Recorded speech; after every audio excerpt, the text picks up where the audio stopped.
বাচ্চারা ডিম ও সবজি খেতে চাইছে না? চিন্তা নেই।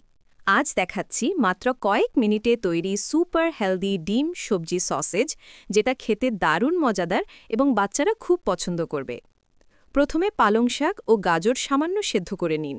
এরপর এগুলো ভালো করে কুচি করে আলাদা রাখুন। এবার একটি বাটিতে কয়েকটি ডিম ভেঙে নিন এবং এর মধ্যে কুচি করা সবজি, সামান্য লবণ, অল্প চিনি মিশিয়ে নিন। এখন সসেজ বানানোর জন্য একটি লম্বা পলিব্যাগ বা ফুড সেফ ব্যাগ নিয়ে ডিম সবজি মিশ্রণটি ভরে দিন। দুই প্রান্ত সুতা দিয়ে ভালো করে বেঁধে নিন, যাতে সসেজের মতো শেপ হয়। এরপর এগুলো ফুটন্ত পানিতে দিয়ে পুরোপুরি সেদ্ধ করে নিন। সেদ্ধ হয়ে গেলে ঠান্ডা পানিতে ডুবিয়ে ঠান্ডা করুন এবং পলিব্যাগ খুলে স্লাইস করে নিন। একদম রেডি আপনার হেলদি ডিম সবজি সসেজ।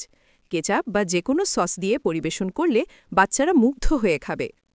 রেসিপিটি ভালো লাগলে ভিডিওটি আপনার টাইমলাইনে শেয়ার করে রাখুন, ভবিষ্যতে কাজে লাগবে।